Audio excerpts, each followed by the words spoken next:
Hello and welcome to English Today. This is DVD 9 and it's the first DVD of your lower intermediate level. And in this DVD, we'll begin with another 3 episodes of our story, That's Life, followed by our special TV programs where there will be a debate about where to live, the city or the countryside. Then we'll learn how to make strawberry whip in the cooking section.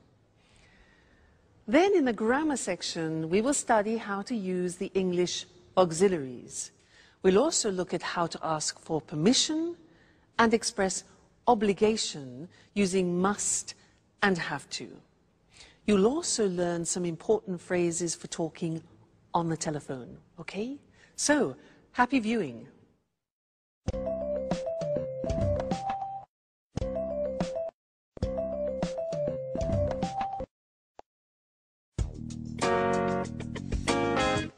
What horrible weather. I hate it when it rains. So what are we going to do today? It's a perfect day for tidying up. I enjoy putting the house in order when the weather is bad. By the way, look at the mess. We don't often get a chance to clean up together. You're joking, right? I hate cleaning the house. Don't you have any better ideas, Anne? Just a little bit of tidying up. Anyway, it was just an idea. And not a bad idea at that, in my opinion. Sorry, that idea is bad. What else do you suggest? Personally, I enjoy doing something more exciting than vacuuming and doing the dusting. Why don't we play a game? What kind of game? How about playing cards? No, I hate playing cards. It's so boring. Let's see what's on TV.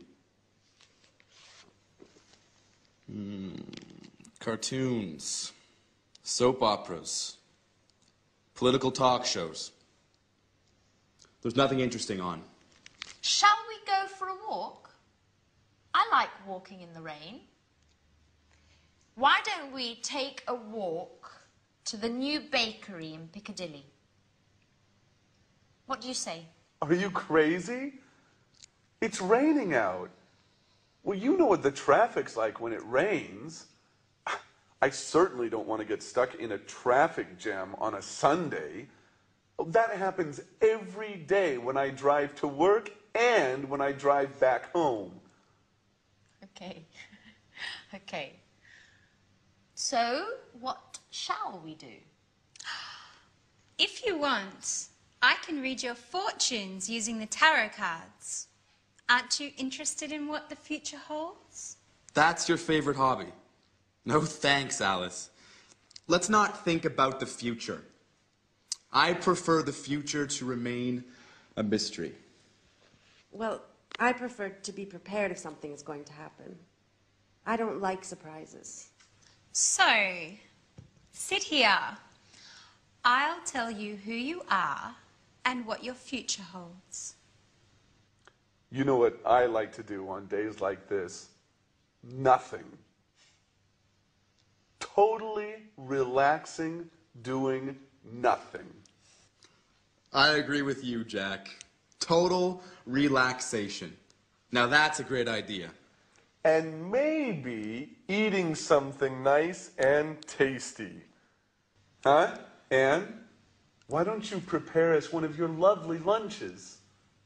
No way, guys. You don't want to go out. You hate cleaning the house. You don't like playing games. So, in other words, you want to do nothing while I have to cook.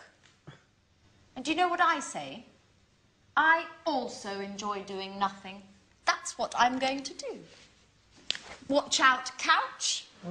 Here I come.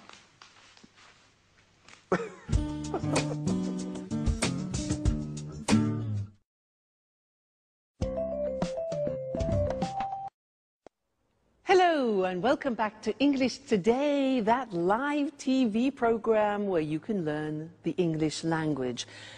And in this lesson, I want to do some revision on the things that people don't like about the English language, the auxiliaries. Now, the exercise is simple. We're going to look at some of the auxiliaries that we've learned up to now. What are they? Well, we have learned am, is, are, do, does, and did. When do we use them? We use them in questions. Aha. This is the exercise. I have here some sentences in the positive form, and I want you to make questions using these auxiliaries. Okay? So, I'll give you an example. I say, he likes wine. You start the question with what? What? He likes wine. Now, this is the simple present tense. So, which of those auxiliaries do we need? Am, is, are, do, does, or did? Simple present tense. Exactly, we need do or does. Now, I said he likes wine. Third person. So which one? Does. Exactly. Good. So the question is, what does he like? Get the idea? Great. Let's continue. Number 2. I play tennis. I play tennis. What sport? All right. Do I play? Very good. I play, simple present tense. We need do or does. The subject, I. So what sport do I play? Great. Next one. They're coming at 7 o'clock. They're coming at 7 o'clock. What time? Yeah, now they are coming, present continuous, auxiliary. That's it. Fantastic. What time are they coming? All right? Present continuous, auxiliary, to be. Next one. She went to the cinema yesterday. She went to the cinema. Where? All right. Simple past tense. What do we need? We need did. So where did she go? Excellent. Very good. You see? Getting better. Next one. We had an ice cream after dinner. We had an ice cream after dinner. What had we? Simple past. Did. That's it. What did we have? Remember, the verb have always takes an auxiliary. So what did we have? Great. Next one. She's painting the front door. She's painting the front door. Which tense? Present continuous. So what, third person, is she painting? Very good. Next one. I was at home on Saturday. This is difficult. I was at home. Remember that the verb to be is an exception. I was is the past tense of the verb to be, and it doesn't take an auxiliary. So we don't need an auxiliary. The question is, where were you? That's difficult. Where were you? The verb to be, no auxiliary. Okay? They work in Paris. What's the tense? Simple present. Good. Where do they work? Excellent. And the last one, I'm living in Florence. I'm living in Florence. Where are you living? Fantastic. You're getting better all the time. You see, it's just a question of practice. So now let's look at the screen and see those written just to remind you once more, okay? So, He likes wine. What does he like? I play tennis. What sport do you play? They're coming at 7. What time are they coming? Present continuous. She went to the cinema yesterday. Where did she go? Simple past. We had an ice cream after dinner. What did we have? Simple past after dinner. Remember, have, you need the auxiliaries. She's painting the front door. Present continuous. What is she painting? Okay, so that's it. Keep practicing with your auxiliaries. They will be easier and easier. Now let's go back to our friends, where Alice is reading Sharon's tarot cards.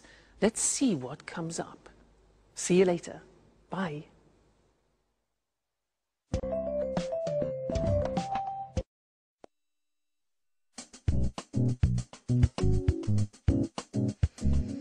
Yeah, I see. You are very shy and sweet-tempered, yet you are somewhat moody, and sometimes it seems you prefer to stay by yourself.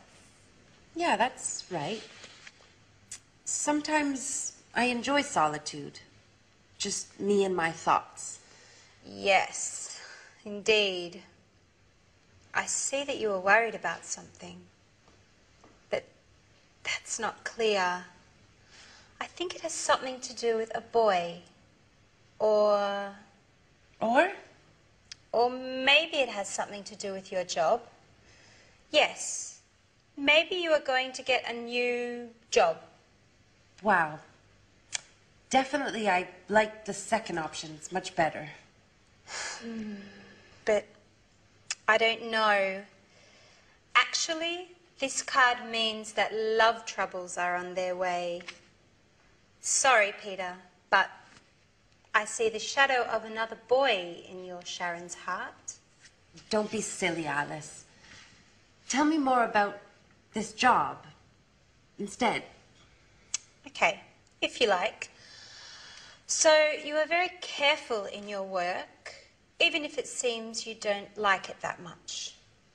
Yeah, that's right. I like doing things right. If I can't work well, I prefer doing nothing at all. What's more, I'm very punctual. I hate being late.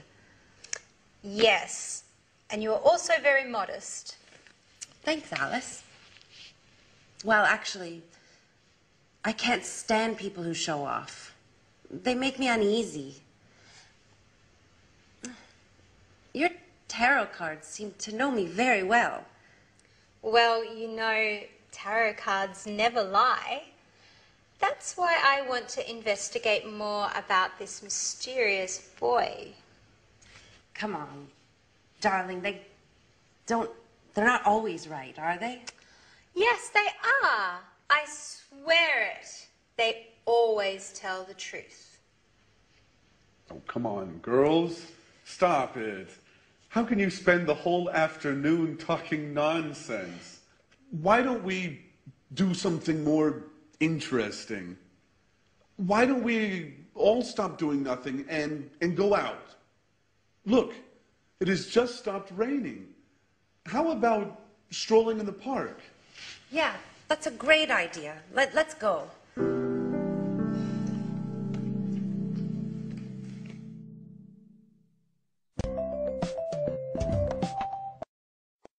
Hello again and welcome back.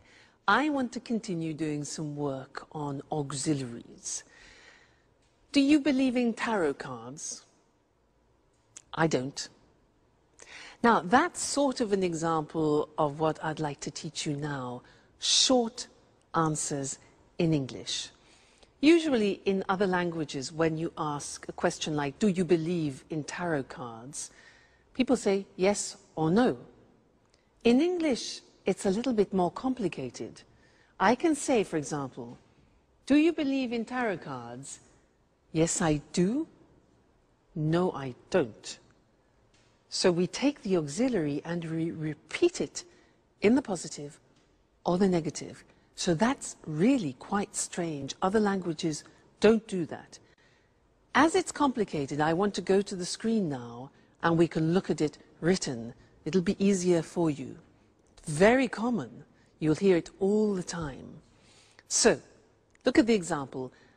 Does he like wine? Instead of just saying yes or no, we take the auxiliary of the question and we say, yes, he does, or no, he doesn't. You see that? We repeat the auxiliary. Very unusual. Do you play tennis? Do is the auxiliary. Yes, I do. No, I don't. The negative. All right? So we always take the auxiliary of the question. Next one. Are they coming at 7 o'clock? We've changed tense. It's the present continuous, the auxiliary to be. So yes, they are, or no, they aren't. Are they coming at 7 o'clock? Yes, they are. No, they aren't. Next. Did she go to the cinema yesterday? Did. Simple past. Repeat. Yes, she did. No, she didn't. Okay? Next one. Did you have an ice cream after dinner? Yes, we did. No, we didn't. Is she painting the front door? Is. Yes, she is. No, she isn't. Were you at home on Saturday? Now listen to this. Yes, I was. You take the verb to be and you put it in the correct form. So were you?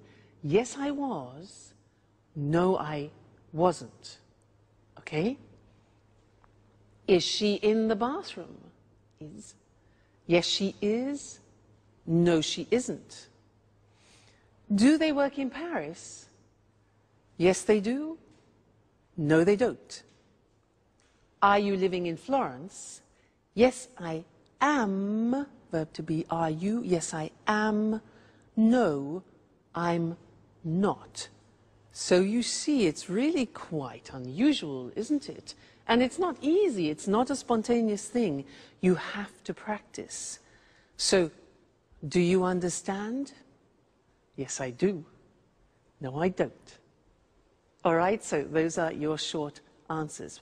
Have some fun with them. Keep practicing them. And I'll see you in our next lesson. Okay, bye.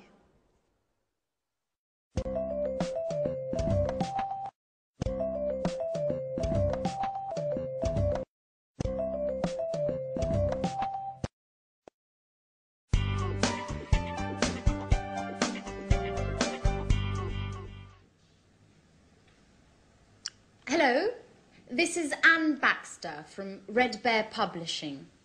I'm looking for accommodation for an American writer and his agent. They're coming to London in 2 weeks' time. Could you tell me a little bit about your hotel, please? Our clients are used to the very best. Mm-hmm. Mm-hmm.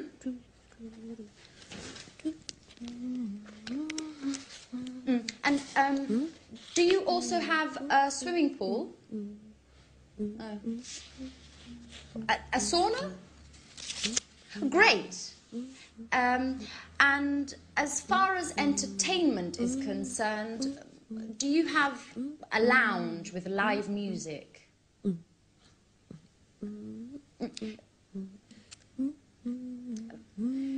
Could you hold a moment, please? Sharon, stop humming, please.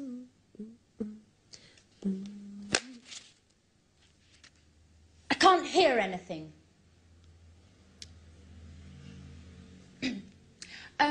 Okay, well, thank you very much for your help. I'll let you know as soon as possible. Right. Goodbye.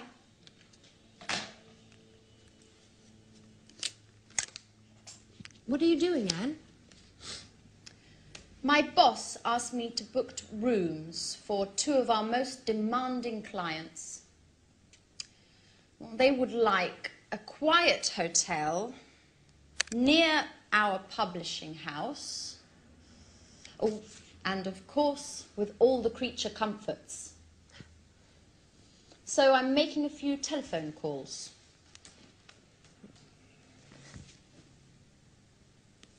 And listen to this song for a moment. It's Ray Charles's last recording. It's fantastic. I've got a lot to do, Sharon.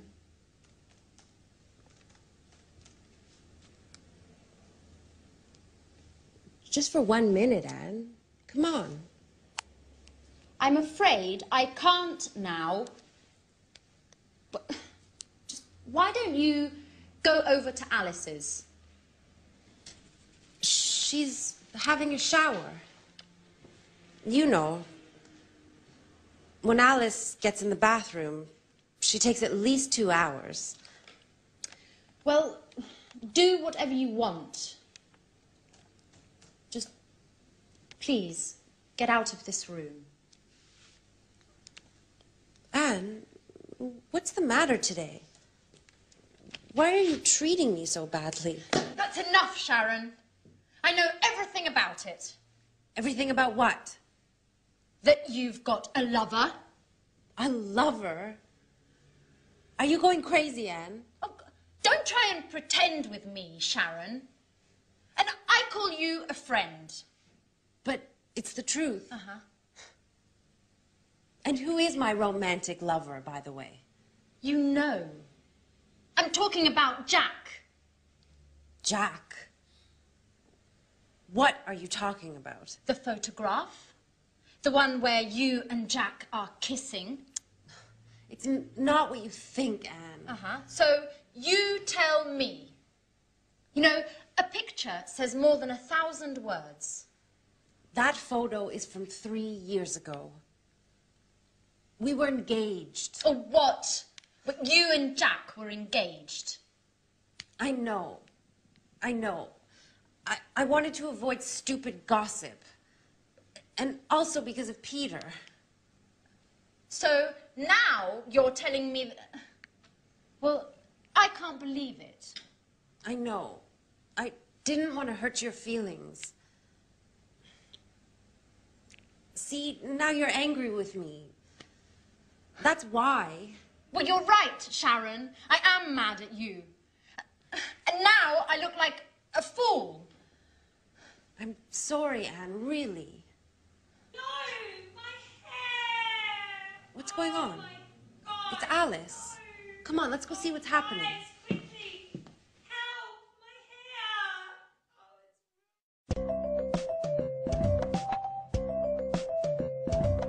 hair!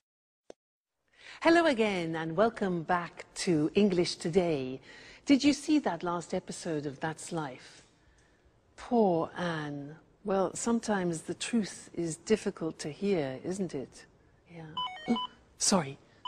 Sorry, I forgot to turn my phone off. This live television program. Just one moment. Hello? This is Louise speaking. Pablo, I'm afraid he's not here at the moment. Yes. Well, just one moment. I'll try and find out. Okay. Put it on hold.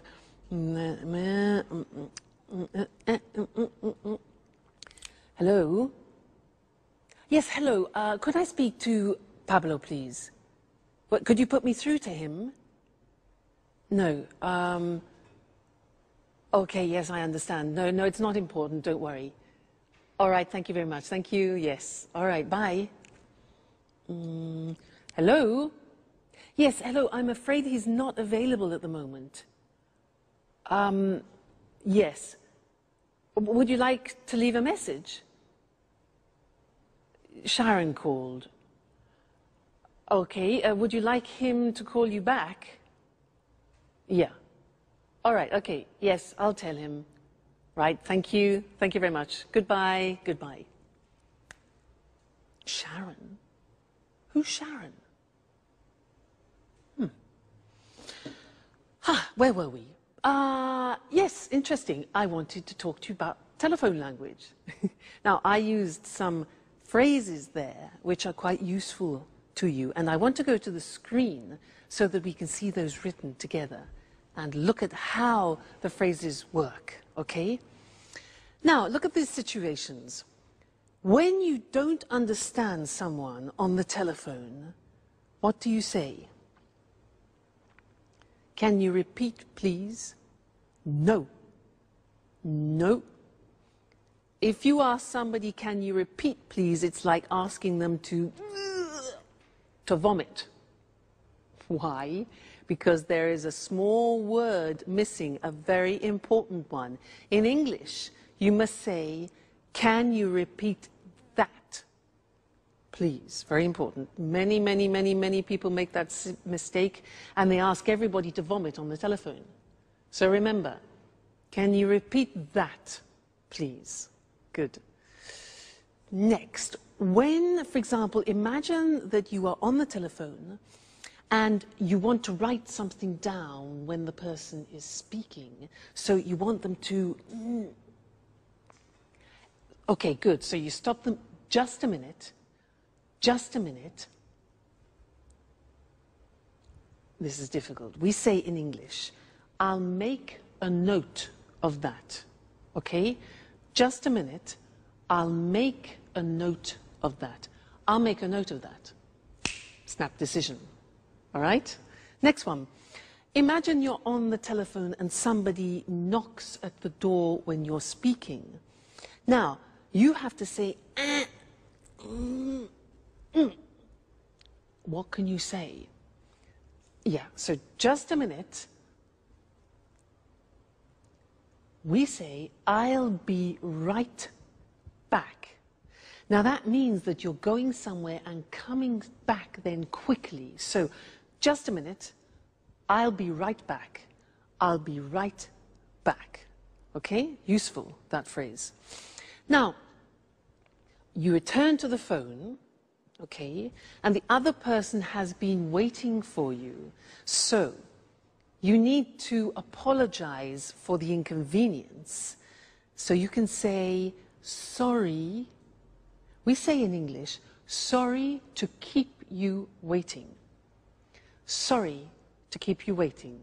So you say, just a minute, I'll be right back. Music, and you say, sorry to keep you waiting. All right? Great. Next thing. You're speaking to somebody and suddenly the other person disappears. Because, disappears. Now, how do you say that? In English, we say, sorry, we were cut off. We don't talk about the telephone line. We say, sorry, we were cut off. Okay? Great. Now, when the line is bad, you know, with mobile phones, often you can't hear properly, especially when you're on the train, sometimes when you're in the mountains, and you hear... Do you know what you can say? We say in English, hello, you're breaking up. You're breaking up. I'll call you back. I'll call you back. So, you're breaking up, I'll call you back, or can you call me back? All right, so those are some of the most important phrases when you're speaking on the phone, but we will be looking at more telephone language because it's very useful for you, and it's a bit unusual. You need to practice it a lot. Practice in the bath, for example. I'll be right back. I'll be right back. So that way you don't panic when you answer in English. All right? Great. So I'll see you in the next lesson and we'll look at some more telephone language. Bye.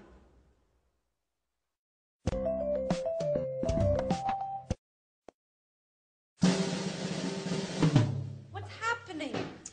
Alice, why are you screaming? My hair! Look!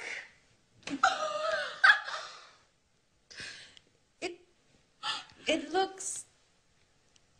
Your hair is green. I know.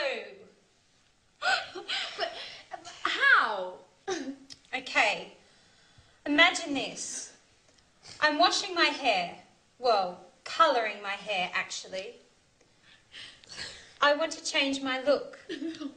My mobile rings. It's Tom. He's telling me all about this great party yesterday evening.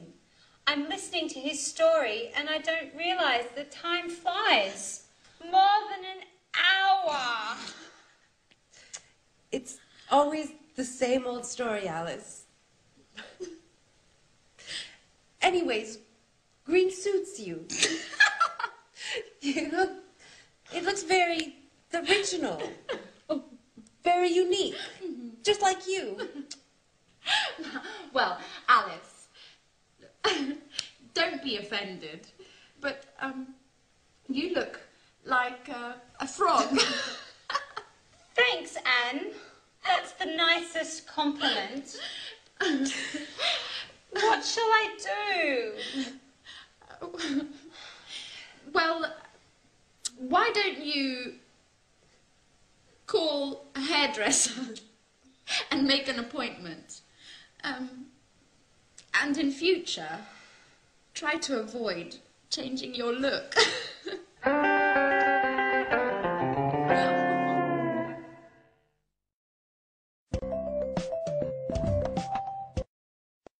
Hello again and welcome back to your live TV program where you learn English. And in this lesson, I want to go back to look at some more telephone English because it's really not that simple. We have special phrases that we use when we speak on the telephone in English. So to help us, let's go and look at those on the language screen, okay?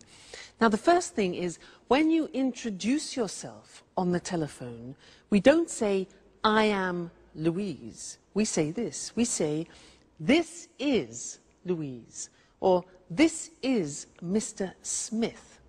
Now that's really quite unusual and different to other languages. So, hello, this is Mr. Smith. Or we can say, hello, Tom speaking. Tom speaking, Louise speaking. Okay, so don't say, hello, I'm Louise. We only use that when you do, for example, a sales presentation on the telephone. All right? Good. Then, asking who the other person is, you can say, hello, is that Mr. Jackson? Is that Mr. Jackson? So it's like, this is that Mr. Jackson? Hello, is that Peter speaking? And not, hello, are you Peter? Okay, is that? Good. Now, you want to ask to speak to another person. So what can you say? Well, you can say, hello, I'd like to speak to John, please. I'd like to speak to John. Or you can ask the questions, can I speak? Could I speak? May I speak to the managing director? Now, remember, may is very polite, could is neutral, and can is more informal. All right? Then we could also say, good morning, could you please put me through to Mr. Smith? Now, put me through to, which is difficult to say, put me through to, is like saying in American English, could you connect me to? All right? So that's connecting people. Now, when you connect a person, you can say, just a moment, I'll put you through to him. I'll put you through to him. You need to practice that a lot. I'll put you through to him. Or, yes, Mr. Smith is in. I'm trying to connect you now. Connect is the other word. And you can say, hold on, just a moment, please. That's to ask people to wait, okay? Good. Then leaving a message, you could say, you could ask, could you take a message, please? Could you take a message? Or can I leave a message? Then you could say, could you ask him or her to call me back? Could you ask him to call me back? All right? Then the last thing is taking a message, you can ask, can I take a message? Can I take a message? Or would you like to leave a message? All right, so there are some more fundamental and essential English language phrases that you use on the telephone, and I think you'll find them very useful. So experiment, and I'll see you again very soon. Bye.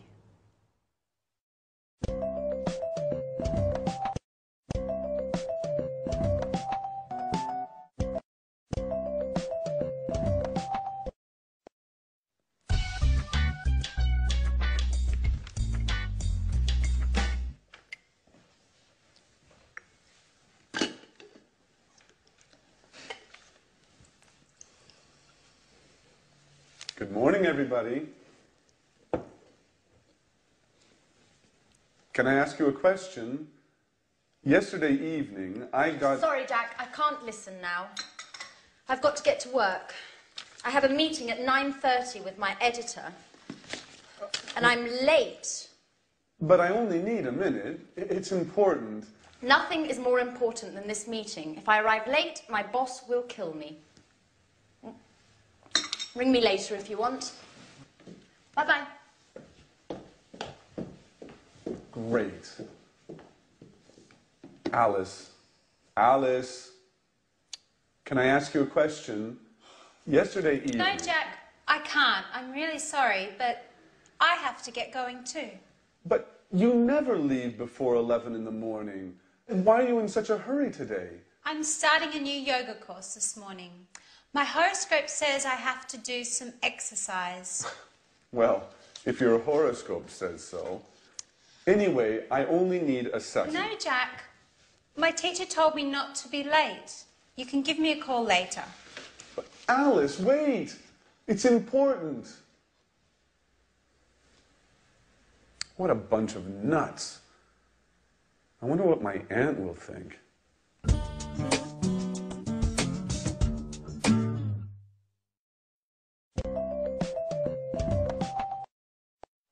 Hi again. Did you hear what Jack said? He said, what a bunch of nuts. Do you know that expression in English? Because nuts has a couple of meanings. Nuts are the things that you have in an aperitif, but it's also a way of calling somebody a crazy person. You say, you're a nut, means you're crazy. Okay, I just wanted to clarify that for you. He also said, can I ask you something? May I ask you something? He wanted the girls to listen to him, and they weren't paying any attention. And I want to talk to you about these words, which are may, could, and can, because they are the three forms that we use when we ask for permission. So what's the difference between them? Now, if I say, excuse me, may I open the window because it's hot in here, may is used in more formal situations. If I use could, it can be used in any situation. It's neutral. So, for example, could you lend me your pen? And can is used in more informal situations. Imagine you're at home, you're having dinner, you want the salt, so you can ask, can I have the salt? Less formal. So let's go to the screen and see those written, see the differences. We talked about it already, actually, when we looked at telephone conversations. So, formal situations, may I, and we can also say, may we. May I, may we. May I ask you a question? May I offer you something? And may I have this dance? So remember, may for formal situations, it's very polite, okay? Then could for neutral situations, which means you can use it in any situation, really. Could I use your phone, please? Could I change the appointment? And could we meet later? All right, so very useful verb. It's good in all situations. And then can you pass me the salt? Please, more informal with your friends, your family, people you know well. Can I have some wine, please? And can I borrow the car tonight? So, those are the examples, all right? May, could, and can. So, remember, depending on who you are talking to, make that choice. May, could, or can. Let's go back to That's Life. The girls are exhausted, and Jack has a surprise for them. Let's see what it is. Bye.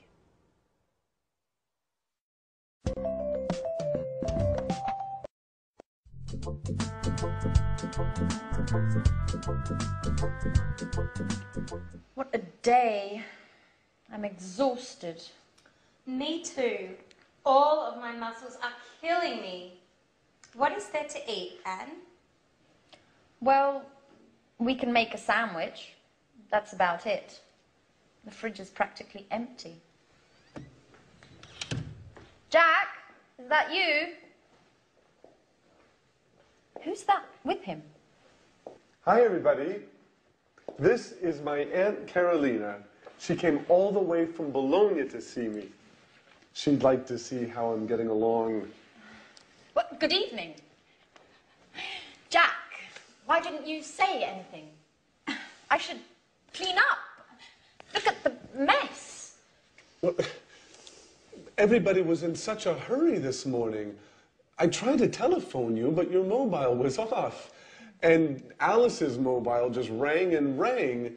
I imagine you left it at home again as usual, Alice. Well, I guess so. Good evening. It's a pleasure to meet you. Well, well, only girls, eh?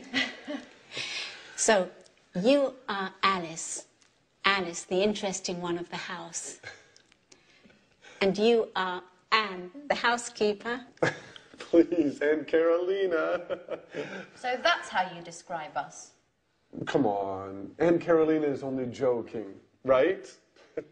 And this is the wonderful house. Well, yes. But it's usually tidy. It's still very charming. Thank you. May I offer you something? Would you like to have a glass of wine, maybe? Yes, thank you, I would. Alice, could you get a bottle of wine, please? There isn't any wine. And there isn't any wine. There isn't any beer. We have to do the shopping. Oh, well, I'm terribly sorry. It's not usually like this, but today was very busy. Do you know what? Let's go out for dinner. Oh. What do you say, Aunt Carolina? That sounds good to me. Excuse me, do you go out dressed like that? Maybe you should get cleaned up a bit? Yeah, you're absolutely right. Let's get ready to go out on the town. May I ask you a question, Jack? Of course, Aunt Carolina. Shoot.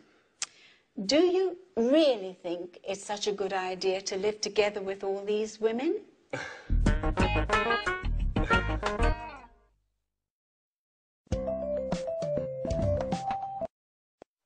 Well, hello, Mr. Monkey, and how are we feeling today?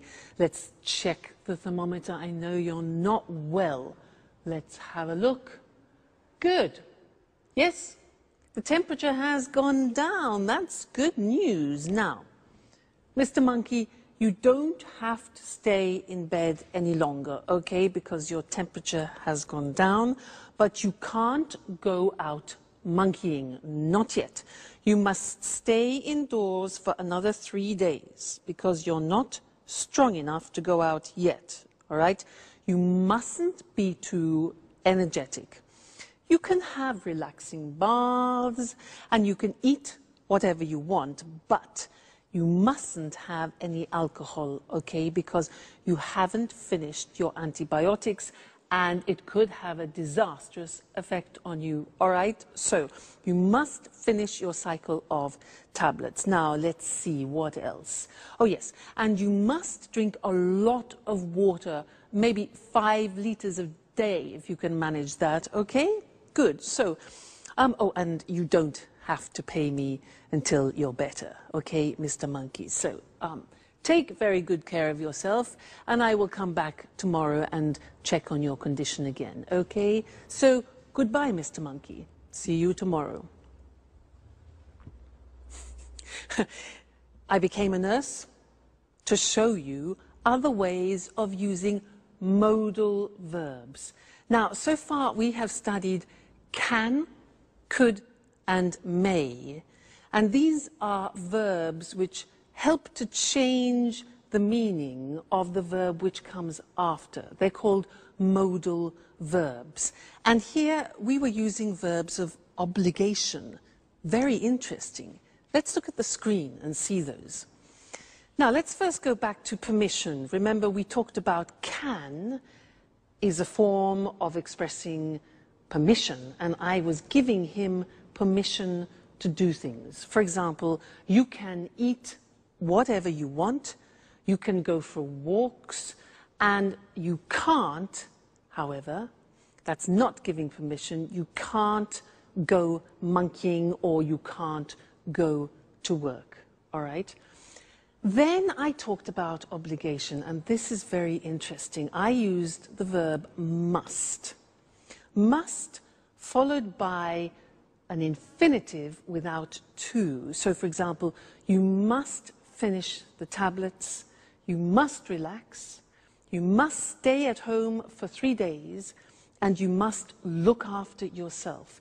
Now, that in English is how you express obligation, something which is you are obliged, forced to do, all right? It's a strong verb in English.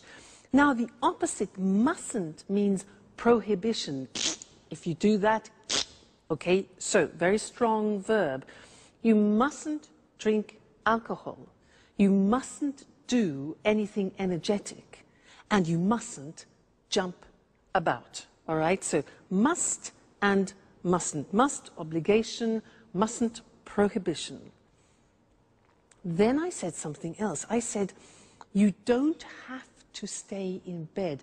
Now that's very interesting because that's optional obligation. And it's the same as saying you don't need to stay in bed. You don't have to stay in bed. It's optional. Or you don't have to stay indoors.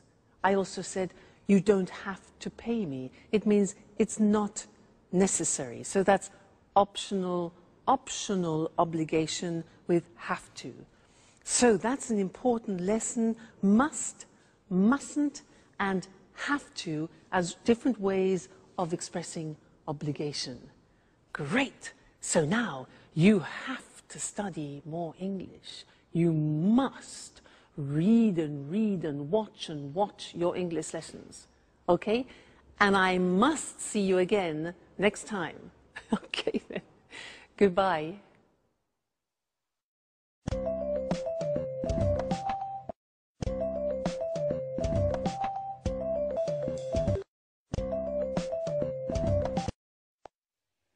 Good evening.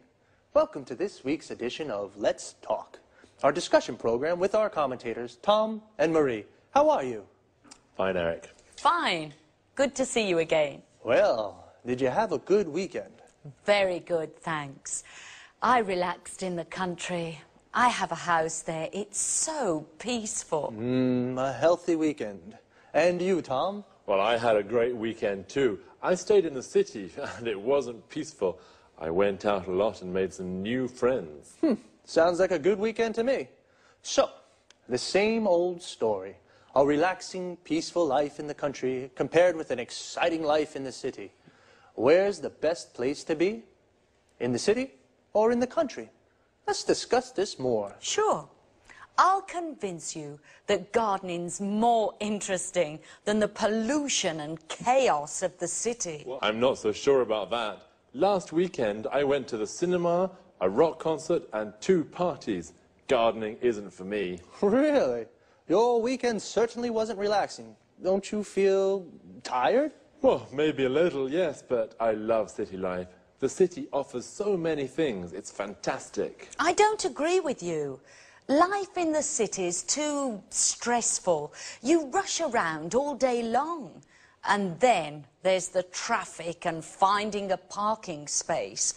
Walking in the woods is far better than being stuck in traffic jams.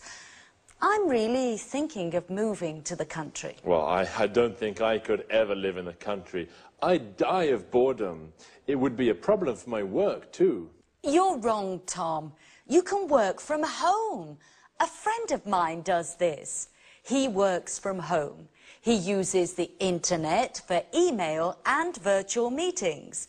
He goes to the office in the city 2 or 3 times a month. He's got 3 children, and life in the country is great for the family. And he loves gardening too. And gardening is difficult in the city, isn't it? Sure, but country life is so isolating. You don't meet new people.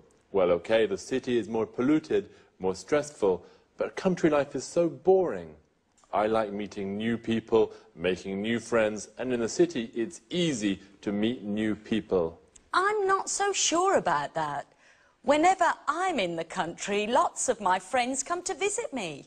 They all complain about the stress of city life, and they really enjoy the peace and quiet of the country. I'm sure that sooner or later you'll arrive too. Let's bet on it. But if I do come, I'll bring a few friends and maybe we'll have a party. Okay, I'll be waiting for you. Of course, you're invited too, Eric. Oh, thanks, Marie. Okay, this is a good compromise. A less stressful weekend for Tom and a more exciting one for Marie. Well, the city or the country?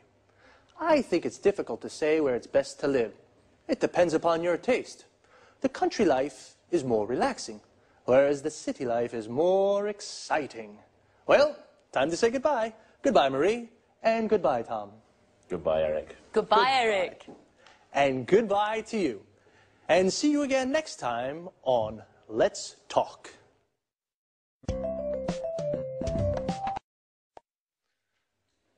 Did you notice how we call life in the city, city life, and life in the country, country life? City life is more exciting, but also quite stressful. We say something is stressful when it makes you nervous. The traffic in the city is stressful. Traffic is the word we use for cars, buses, trucks, everything on the roads. When the traffic moves slowly or stops, we say there is a traffic jam. Parking in the city is also stressful. It's often difficult to find a parking space to park your car. Notice the verb is to park, and a place where you can leave your car is called a parking space. Usually in cities, there are car parks.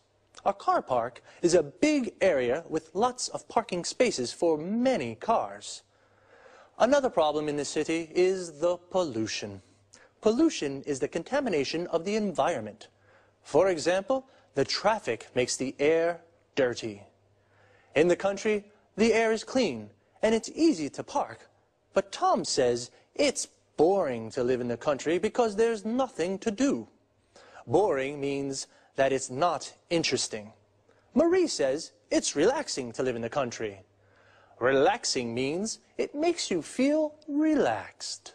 Notice that often the adjectives we use to describe things, places, or people end with ing. The city is exciting. The country is relaxing, but boring. Adjectives that describe how a person feels often end with ed, ed. Tom is bored. In the country. Marie is relaxed. In the country. And stressed. In the city. Marie said that the city, you rush around all day. Rush around means to go everywhere and do everything very quickly. But in the country, you can go for walks in the woods and do the gardening. A wood is an area with lots of trees.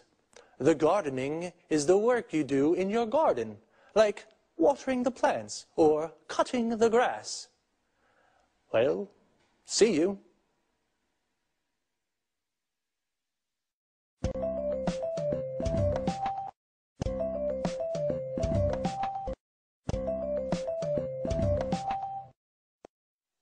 Welcome to Cooking Today. Today I'd like to introduce you to a very special guest, Lisa French. She's the popular author of the bestseller, A PhD in Homemaking. Lisa, thank you so much for inviting us into your home. It's my pleasure. If you're wondering what to make for lunch, if you have to prepare a last-minute dinner, then Lisa's the person to ask for help.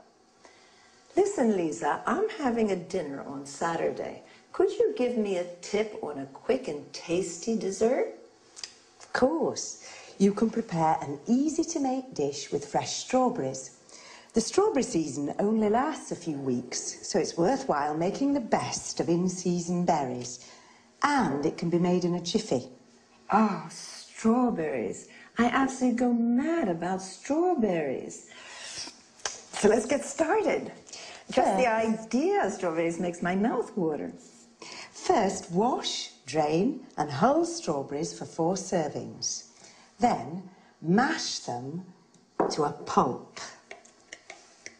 All of them? No, you have to put aside some good ones for decoration. Okay, then what? Next, whip about half a pint of cream. Then whisk 2 egg whites stiffly and fold into the cream.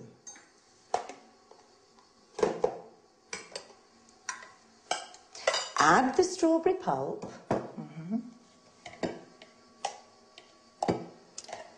and stir in 2 tablespoons of caster sugar. Does it need cooking? No. All you need to do is pour the mixture into individual goblets. Is that all? Don't forget to decorate each one with a bit of whipped cream and the whole strawberries you put aside.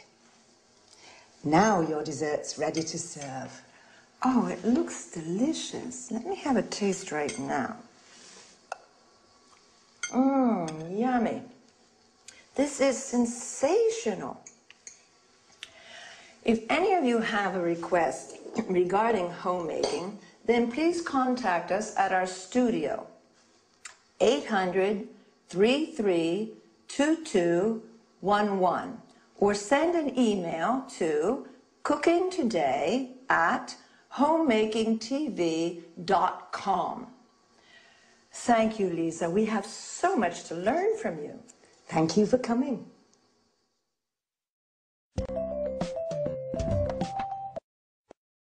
Have you enjoyed the recipe? Well, now let's go over the language used in the interview. First of all, let's explain what a homemaker is. A homemaker is an expert in all matters concerning administration and running of a household, cooking, budgeting, sewing, etc. Lisa used some typical culinary terms. Drain means eliminating excess water from food after washing or boiling. You drain pasta, vegetables, and so on. Hull means removing the inedible parts from the food, like peas, beans, or strawberries.